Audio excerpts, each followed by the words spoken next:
एको देवः स्वामिनारायणोऽयम् एको मन्त्रः स्वामिनारायणेति एको वैद्यः स्वामिनारायणोऽयम् एकोपास्यः स्वामिनारायणो नः। कृपा करो मुझ ऊपरे सुखनिधि सहजानंद गुण तमारा गाववा बुद्धि आपजो सुख कंद गुण तमारा गाववा बुद्धि आपजो सुख कंद। श्री स्वामिनारायण भगवाननी जय। भगवान श्री हरिना दिव्य लीला चरित्रोथी सुग्रथित थયેલો એવો આ સદગ્રંથ શ્રીમદ સત્સંગી જીવન એનું શ્રવણ કરી એનું રસપાન કરી આપણા કાનોને તૃપ્તિ થતી નથી અને ભગવાન શ્રી હરિ એમના જે દિવ્ય લીલા ચરિત્રો એની તો હજુ શરૂઆત જ થઈ છે।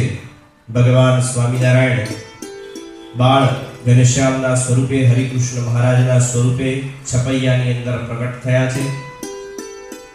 તેમનો પ્રથમ જન્મોત્સવ એ ઉજવાયો છે। આવા અરસાની અંદર જ ભગવાન શ્રી હરિના મોટા ભાઈ એવા રામ પ્રતાપભાઈ એમના વિવાહ એ ધર્મદેવે નક્કી કર્યા છે। નજીકનું જ ગામ તરગામ તેના નિવાસી એવા બળદેવ વિપ્ર એમની પુત્રી જે સુવાસિની એની સાથે ધર્મદેવ તથા સમસ્ત જાનૈયાઓ બધા જાન લઈ અને તરગામ જાય છે અને આ સુવાસિની દેવી સાથે રામ પ્રતાપજીના વિવાહ કરાવે છે। સુવાસિની દેવી પણ પોતાના પતિવ્રતા ધર્મની અંદર અચળ રહેનારી સ્ત્રી છે। હવે આ બંનેનું પણ ગૃહસ્થ જીવન ખૂબ સુંદર અને શાંતિપૂર્વક ચાલી રહ્યું છે। થોડા સમય બાદ ભગવાન શ્રી હરિ એ જ્યારે ત્રીજા વર્ષના થાય છે 3 વર્ષના થાય છે ત્યારે ધર્મદેવ અને ભક્તિ માતા એ નિર્ધાર કરે છે કે હવે આપણે આપણા પુત્રનો 14 કર્મ સંસ્કાર કરાવવો જોઈએ।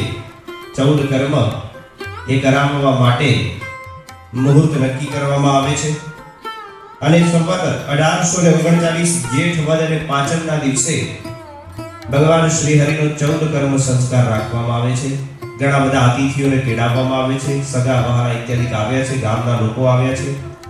ધર્મદેવને ત્યાં જાણે મોટો ઉત્સવ જામ્યો હોય એ પ્રકારનું વાતાવરણ બધું સર્જાયું છે। હવે અહીંયા સમસ્ત કાર્યક્રમ ખૂબ જ શાંતિપૂર્ણ રીતે પસાર થઈ રહ્યો હોય છે। ભગવાન શ્રી હરિને માથે મુંડન કરવામાં આવે છે અને જે કાંઈ પણ વિધિ છે એ વિધિનું પણ અનુસરણ કરવામાં આવી રહ્યું છે। હવે કારણ કે ઘણા બધા મહેમાનો એ પોતાને ત્યાં આવ્યા છે એટલે ધર્મદેવ પણ મહેમાનોની આગતા સ્વાગતામાં લાગ્યા છે। સાથે ભક્તિ દેવી એ પણ બહેનોના વિભાગની અંદર આ રીતે આગતા સ્વાગતા ઇત્યાદિ કરી રહ્યા છે। એટલે ભક્તિ દેવી એ નાના બાળકોને કહે છે કે બાળકો આ ઘનશ્યામ મહારાજને તમે સાથે રમવા લઈ જાઓ અને એને રમાડજો, એ રડે નહીં એનું ધ્યાન રાખજો, એમ કરી તમે એને સાથે લઈ જાઓ। આ પ્રકારનું ભક્તિ દેવી કહે છે। એટલે બાળકોને તો ખૂબ આનંદ થાય છે। બાળકો બધા આ ઘનશ્યામ નાના બાળ ઘનશ્યામને લઈ અને રમવા માટે ચાલ્યા જાય છે।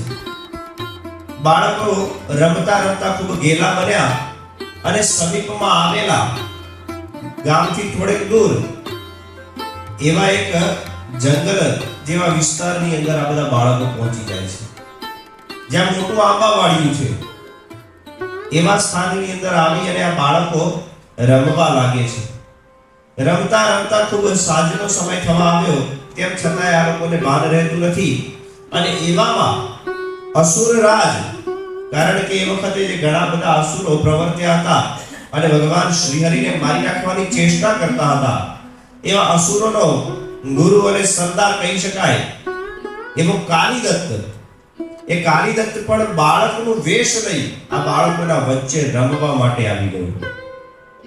બાળકો સાથે ભળી અને રમવા લાગે છે. બાળકોને પણ ભાન નથી થતું કે આ કોણ છે. બાળકોને એમ કે આપણા જેવો જ કોઈ ગામનો બાળક હશે અને આપણી સાથે રમી રહ્યો છે. પરંતુ જેમ જેમ સાંજ ઢળવા લાગી એમ આ કાલિદત્તે હવે શ્રી હરિને મારી નાખવા માટેના જે ષડયંત્રો વિચાર્યા હતા એ પ્રકારે એ કરવા લાગે છે, પરંતુ એમાં સફળ થતો નથી. હવે એનું ગજુ ચાલતું નથી એટલે એણે તાંત્રિક અને માંત્રિક વિદ્યાઓનો સહારો લીધો અને વિકરાળ સ્વરૂપ ધારણ કરી લીધું છે. આકાશની અંદર ઊંચે ઊંચે ઉડવા લાગ્યો છે અને ભયાનક પ્રકારનું જાણે દૃશ્ય સર્જાયું હોય એ રીતે આખું એ વાતાવરણ એ અંધકારમય બનાવી દે છે. આકાશની અંદરથી વીજળી અને ગર્જનાની સાથે મેઘ વરસાદ વરસાવી રહ્યો છે. અતિશય પવન વાઈ રહ્યો છે. વાવાઝોડા જેવી પરિસ્થિતિ સર્જાઈ છે અને આવા ભયાનક વાતાવરણની અંદર એક ખૂબ મોટું ભયંકર વંટોળ ત્યાં સર્જાયું છે. આંબાવાળ્યું આખું એ જેની અંદર ઘણા બધા વૃક્ષો રહ્યા છે. વૃક્ષો હળવા ડોલવા માટે છે. એમાંથી કેટલાક વૃક્ષોની ડાળીઓ પડવા માટે છે. કેટલાક તો આખા વૃક્ષ મૂળ સહિત ઉખડી અને પડી જાય છે. એટલું ભયાનક વાવાઝોડું સર્જાયું. બાળકો બધા જ ગભરાઈ ગયા કે હવે આ શું થઈ રહ્યું છે. આપણે નાના બાળ ઘનશ્યામને લઈ અહીંયા રમવા આવ્યા છીએ. હવે આપણે પરત કેવી રીતે જઈશું? અને આ તો ભયાનક વાતાવરણ છે. આની અંદર આપણે ચાલી પણ કેમ શકાય? એટલે ઠરતા કપતા અને ગભરાતા બધા બાળકો એક જગ્યાએ વૃક્ષના નીચે ઊભા થઈ જાય છે વાવાઝોડાથી બચવા માટે. અને એટલામાં જ એ લોકોને ખ્યાલ આવે છે કે આપણી પાસે બાળ ઘનશ્યામ નથી. બાળ ઘનશ્યામને આપણે સાથે રમવા તો લઈને આવ્યા હતા અને આપણે બધા ભેગા થઈ આ વૃક્ષના નીચે આવી ગયા, પણ બાળ ઘનશ્યામ આપણી સાથે નથી આવ્યા. બધા બાળકો ખૂબ ગભરાઈ ગયા. એને તરફ કાલિદત્ત એ પોતાની દૈવીય વિદ્યાઓનો સહારો લઈ આવું ભયાનક વાતાવરણ ઊભું કર્યું છે અને એના મનમાં એમ કે આવા ભયાનક વાતાવરણ જોઈને જ બાળ ઘનશ્યામ એ મરણને શરણ થશે. એટલું જ નહીં, હવે એ વિવિધ પ્રકારના વિદ્યાઓનો સહારો લઈ અને કાલિદત્ત બાળ ઘનશ્યામ ઉપર પ્રયત્ન કરી રહ્યો છે અને મારી નાખવા માટેના પ્રયત્ન કરી રહ્યો છે. એવામાં જ આવા વાવાઝોડા અને વંટોળથી બાળ ઘનશ્યામ જે સ્થાનની અંદર ઊભા હતા એ સ્થાનની અંદર એક મોટું ઘટાદાર આંબાનું વૃક્ષ આવી અને પડે છે. એટલે કાલિદત્ત ખૂબ રાજી થયો અને હસવા લાગ્યો. હા હા હા કરીને જોર જોરથી હસે છે. એના મનમાં કે શ્રી હરિ અહીંયા સમાપ્ત થઈ ગયા છે. પરંતુ એટલામાં જ પ્રકાશ છવાય છે અને એ બાળ ઘનશ્યામ વૃક્ષની અંદરથી બહાર નીકળે છે અને જાણે હવે કાલિદત્તનો અંત નજીક આવી ગયો છે. ભગવાન શ્રી હરિએ એના ઉપર એવી માયાજાળ રચી કે કાલિદત્ત જાતે ને જાતે પોતાની જ રચેલી એવી માયાજાળમાં ગૂંચવાઈ ગયો અને આમ તેમ ભટકવા લાગ્યો. સમગ્ર આંબાવાડિયાની અંદર વિવિધ વૃક્ષો ઉપર જાતે ને જાતે પટકાય છે અને એમ કરી પટકાતા ત્યાં ને ત્યાં મૃત્યુને શરણ થાય છે. વિશાળકાય એનું શરીર એ ત્યાં ધરતી ઉપર આવીને પડે છે અને ધીરે ધીરે વાવાઝોડું વંટોળ ઇત્યાદિ બધું હવે શાંત થાય છે. વાતાવરણ સ્વચ્છ બને છે. રાત્રિનો સમય થઈ ગયો તો બધા બાળકો એ એકબીજાને પૂછે છે કે બાળ ઘનશ્યામ ક્યાં છે, બાળ ઘનશ્યામ ક્યાં છે. વાતાવરણ તો ભલે શાંત થયું પરંતુ બાળ ઘનશ્યામ હજુ તેમને મળતા નથી. અને બીજી તરફ બાળ ઘનશ્યામ તો ખૂબ જ આનંદિત અવસ્થાની અંદર, કારણ કે પોતે તો ભગવાન હતા, એમને તો આ બધાથી નિર્લેપ હતા, એટલે એમને આનો કઈ ડર નહોતો, ભય નહોતો, શંકા ન હતી. એટલા માટે હવે બાળ ઘનશ્યામ આનંદિત પુલકિત થઈ અને એક સ્થાનની અંદર વિરાજમાન થયા છે. આ તરફ બાળકો બધા ચિંતિત છે. પેલી તરફ ગામની અંદર ગામ લોકો ધર્મદેવ અને ભક્તિ માતા રામ પ્રતાપભાઈ આ બધા ચિંતિત થાય છે કે આપણા પુત્ર, આપણા ભાઈ એવા ઘનશ્યામ મહારાજ એ કેમ દેખાતા નથી. અને આ બાળકો બધા રમવા લઈ ગયા હતા, પણ આવી ભયાનક પરિસ્થિતિની અંદર બાળકો ક્યાં રમી રહ્યા હશે એમ સમગ્ર ગામમાં શોધતા આંબાવાડિયાની અંદર આવી પહોંચે છે. ઘનશ્યામ, ઘનશ્યામ, હે હરિ, હે કૃષ્ણ એમ સાદ કરી અને પોતાના પુત્રને બોલાવે છે, પણ ક્યાંય ઘનશ્યામ મહારાજનો અવાજ આવતો નથી. ધીરે ધીરે ગામના લોકો શોધતા બધા બાળકો જે સ્થાનમાં ઊભા હતા ત્યાં પહોંચી ગયા બાળકોને પૂછપરછ કરી એટલે આ જાણવા મળ્યું કે આવું સમગ્ર વૃત્તાંત સર્જાયું હતું. પછી તો બાળકો અને એમના માતા પિતા ધર્મદેવ ભક્તિ માતા સહિત બધા એ આંબાવાડિયાની અંદર બાળ ઘનશ્યામને ખોળવા માંડે છે. એટલામાં તરત જ એક સ્થાનની અંદર દેખાય છે કે બાળ ઘનશ્યામ ત્યાં દૂર શાંતિથી બેઠા છે, નિશ્ચિત થઈ અને આનંદિત પુલકિત થઈ રહ્યા છે. આવું સ્વરૂપ જોઈ ધર્મદેવ ભક્તિ માતા ખૂબ પ્રસન્ન થયા. તરત જઈ પોતાના પુત્રને ભેટી જાય છે અને ભક્તિ માતા પોતાના પુત્રને છાતી સરસા ચાપી દે છે. તો આવી રીતે બાળ ઘનશ્યામે અહીંયા કાલીદત્તનો પણ ઉદ્ધાર કર્યો. આપણે એવું ના કહી શકાય કે કાલીદત્તને મારી નાખ્યો, કારણ કે ભગવાનનું જે દિવ્ય સ્વરૂપ છે, ભગવાનનો જે સંપર્ક છે એ એટલો બધો પવિત્ર છે કે એના સંપર્કમાં આવનાર દરેક મનુષ્યનો મોક્ષ થાય છે, દરેક જીવનો મોક્ષ થાય છે. મનુષ્ય તો મનુષ્ય, પરંતુ દરેક જીવનો મોક્ષ કરનાર એ ભગવાનનું સાનિધ્ય છે. તો આ તો કાલીદત્ત હતો. વારંવાર જ્યાં ભગવાન શ્રી હરિ એ પ્રકટ થવાના છે એવું જાણી એ મનની અંદર શ્રી હરિનું જ સ્મરણ કરતો હતો, વૈર બુદ્ધિએ કરીને.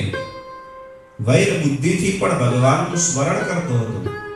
તો આજે એનો મોક્ષ થયો, ઉદ્ધાર થયો.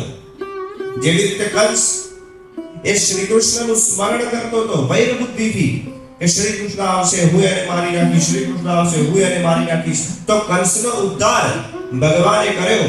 એવી જ રીતે કાલીદત્ત એ પણ વૈર બુદ્ધિથી ભલે કરતો, પણ ભગવાને એનો ઉદ્ધાર કર્યો, એનો મોક્ષ કર્યો.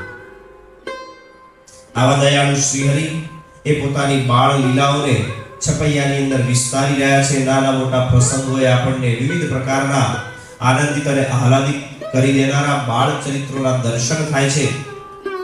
હવે ધર્મદેવ ભક્તિ માતા પોતાના પુત્રને લઈ પરત પોતાના ઘરે ચાલ્યા જાય છે. સમગ્ર ચૌલ ક્રિયાનો જે સમગ્ર દિવસનો કાર્યક્રમ અહીંયા પરિપૂર્ણ થયો. શાંતિપૂર્વક હવે અહીંયા છપૈયાની અંદર રહેતા હોય છે. એ વખતે ધર્મદેવને વિચાર આવે છે કે હવે આપણો પરિવાર મોટો થયો છે અને નાના મોટા પ્રકારે અસુરો આપણને ઉપદ્રવ ઉપજાવી જ રહ્યા છે, માટે હવે આપણે અહીંયા રહેવું નથી એવો નિર્ધાર કરી પોતાના સમગ્ર પરિવાર સહિત નર્મદેવ અને ભક્તિ માતા, રામ પ્રતાપભાઈ, સુવાસિની ભાભી અને આર્ત ઘનશ્યામ મહારાજ સહિત બધા અયોધ્યાપુરની અંદર ચાલ્યા જાય છે. અયોધ્યાનું જ એક ઉપનગર છે બરહટ્ટા. આ બરહટ્ટાની અંદર ધર્મદેવનું પૌરાણિક જે જૂનું ઘર છે એ આવેલું છે. જૂનું ઘર એટલા માટે કારણ કે જ્યારે બાળ શર્મા દેવ શર્માને લઈને પરણવા નીકળ્યા હતા છપૈયાપુર જવા, તો જે બાળ શર્મા અને એ બધા જે સ્થાનમાં નિવાસ કરતા હતા અહીંયા બરહટ્ટા, તો આ સ્થાનની અંદર પોતાના ઘરે નર્મદેવ ભક્તિ માતા એ સમગ્ર સામાન લઈને આવે છે, અહીંયા નિવાસ કરીને રહે છે. અયોધ્યાપુરની અંદર હવે ખૂબ શાંતિનું વાતાવરણ છે. કોઈ અસુરનો ઉપદ્રવ હવે શ્રીહરિને કે તેમના પરિવારને નડતો નથી. શાંતિપૂર્વક જીવન ચાલી રહ્યું છે. ધર્મદેવ નિત્ય પ્રત્યે સવારે વહેલા ઉઠી સરયુ ગંગામાં સ્નાન કરવા જાય છે. પોતાનું નિત્ય કર્મ પૂરું કરી વિવિધ મંદિરોએ દર્શન, ભગવાનની ભક્તિ ઇત્યાદિનો લાભ પ્રાપ્ત કરવા જાય છે. વિવિધ વેદ આદિ શાસ્ત્રોનું પોતે પઠન કરે છે, બીજાને પણ અભ્યાસ કરાવે છે. આવું નિત્ય કર્મ એ ધર્મદેવનું છે.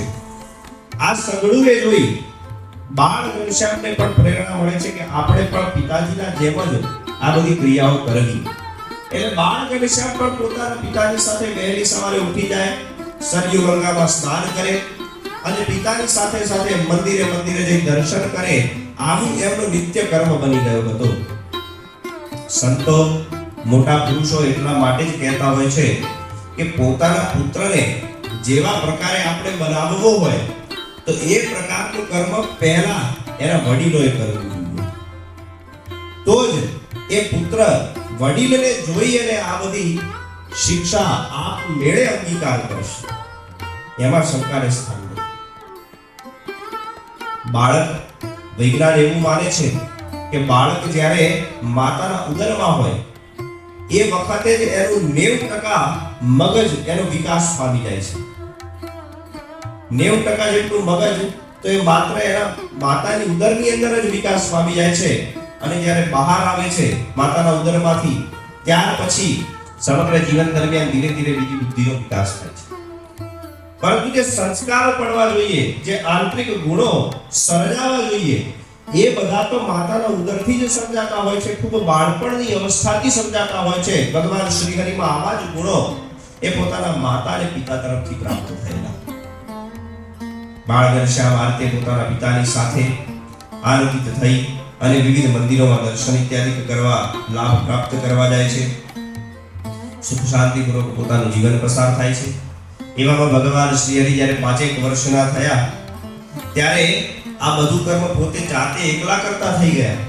5-6 વર્ષની અવસ્થાની અંદર કેવું નાનું બાળક હોય, સાવ સામાન્ય અત્યારે બોલતા ચાલતા આવડ્યું જ હોય એવી એની પરિસ્થિતિ હોય, અને એવડી ઉંમરમાં એવડી અવસ્થાની અંદર શ્રી હરિ જાતે પોતાનું કાર્ય સમજી નિત્ય પ્રત્યે વહેલી સવારે ઉઠી સતી ગંગામાં સ્નાનાદિ કરી વિવિધ મંદિરોમાં જાય, ત્યાં કથા વાર્તા ચાલતી હોય તો કથા વાર્તાનો લાભ પ્રાપ્ત કરે.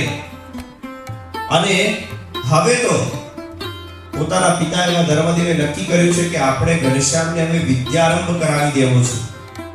તો વિદ્યારંભ સંવત 1841 ના ચૈત્ર સુદ અને બીજના દિવસથી ધર્મદેવે પોતાના પુત્રને એ વિદ્યા ભણાવવાનું શરૂ કર્યું. વેદાંતિક શાસ્ત્રોનો અભ્યાસ કરાવ્યો. વેદોના 6 અંગ એ બધાનો જ અભ્યાસ, અને સાથે સાથે ઉપનિષદ ઇત્યાદિ જે મોટા મોટા શાસ્ત્રો એ દરેકનો અભ્યાસ આ બાળ ઘનશ્યામે યજ્ઞોપવિત ધારણ કર્યા પૂર્વે જ પૂરો કરી દીધો. વિચાર કરો, ખૂબ જ નાની અવસ્થાની અંદર લગભગ 2-3 વર્ષના સમયગાળાની અંદર તો આ બાળ ઘનશ્યામ વેદાંતિક શાસ્ત્રોનો અભ્યાસ પૂર્ણ કરી ચૂક્યા. અહીંયા આપણે ત્યાં જે વિદ્યાની શૈલી છે, શિક્ષાની શૈલી કેવી છે કે બાળક 7 વર્ષનું થાય ત્યારે તો એનું એડમિશન સ્કૂલની અંદર થાય, 7 વર્ષની અવસ્થા, અને પછી ધીરે ધીરે ભણતું 20-25 વર્ષે ક્યાંક જઈ અને વિદ્યાવારિધી થાય. તો અહીંયા તો આ બાળ ઘનશ્યામ વિદ્યાવારિધી કરતા પણ મોટી પદવીને સાવ નાની અવસ્થામાં પ્રાપ્ત કરી છે. એવા તેજસ્વી છે, પાંડિત્યથી યુક્ત છે. મોટા મોટા જે પંડિતો એમની સાથે વાર્તાલાપ કરતી વખતે શાસ્ત્રનું એમાં પ્રમાણ જોડે છે. ગામના લોકો અને મોટા મોટા જે પંડિતો એ પણ આશ્ચર્ય પામે છે કે આ કેવું અલૌકિક બાળક છે જે આપણી ઉંમરમાં પંડિતો જેવી વાત કરે છે. નિત્ય પ્રત્યે ભગવાનના મંદિરોમાં જવું, સ્તોત્ર ઇત્યાદિનો પાઠ પઠન કરવું, સાથે પોતાની સાથે જે રમતા બાળકો હતા એ બાળકોને પણ આ ઘનશ્યામ મહારાજ, હરિકૃષ્ણ મહારાજ એ રમતા રમતા આવી વિદ્યા શીખવાડતા. વેદ, પુરાણ, શાસ્ત્ર ઇત્યાદિના બધા જ્ઞાન એ ઘનશ્યામ મહારાજ પોતાની સાથે રમનારા બાળકોને પણ આપતા. એટલે વિદ્યા પ્રાપ્ત કરવાનું અને એ વિદ્યાને પાછી બીજા લોકોને આપવાનો એક એવો રંગ ઘનશ્યામ મહારાજને લાગેલો એ આપણને આ પ્રસંગ ઉપરથી જાણવા મળે છે. ઘનશ્યામ મહારાજ આ પ્રકારે જ પોતાનું જીવન આનંદિત થઈ અને પસાર કરી રહ્યા છે. અયોધ્યાના વિવિધ મંદિરોમાં જે નિત્ય પ્રત્યે દર્શન ઇત્યાદિનો લાભ પ્રાપ્ત કરે છે.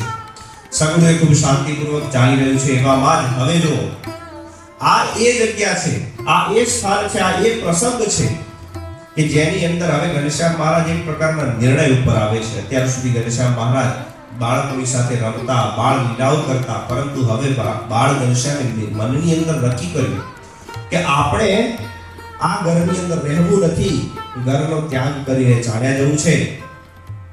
કારણ કે અમારો આ જે જન્મ છે એ તો મનુષ્યના કલ્યાણ માટે છે. કઈ એકાદ મનુષ્ય, થોડાક જૂજ માણસોના કલ્યાણ માટે નથી. આ પૃથ્વી પર રહેનારા તમામ જીવોના કલ્યાણ માટે તો અમે આ જન્મ ધારણ કર્યો છે. જો અમે આ ઘરમાં જ બંધાઈને રહીશું તો અવશ્ય અમારું આ કાર્ય સફળ નહીં થાય. માટે અમારે આ ગૃહનો ત્યાગ કરવો છે એવો મનમાં નિર્ધાર કર્યો. પણ ગૃહનો ત્યાગ કરવો કેમ કરીને? ત્યારે વિચાર કર્યો કે યજ્ઞોપવિત સંસ્કાર એક એવો સંસ્કાર છે કે જેની અંદર આપણી પાસે ચયન કરવા માટે વિકલ્પ હોય છે કે બ્રહ્મચર્ય આશ્રમ પાળવું કે ગૃહસ્થાશ્રમની અંદર જવું કે શું કરવું, એ બધું એ વખતે વિકલ્પ મળે છે.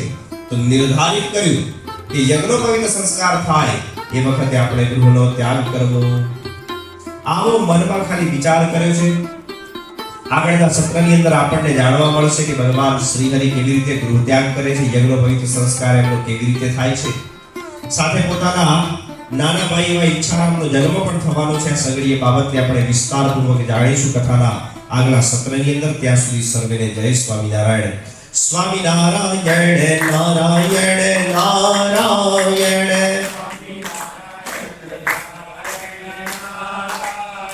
સ્વામી નારાયણ નારાયણ નારાયણ.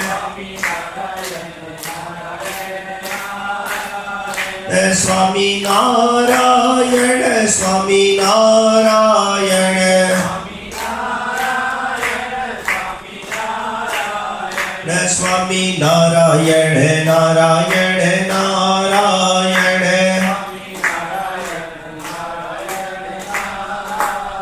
સહજાનંદ સ્વામી મહારાજની જય.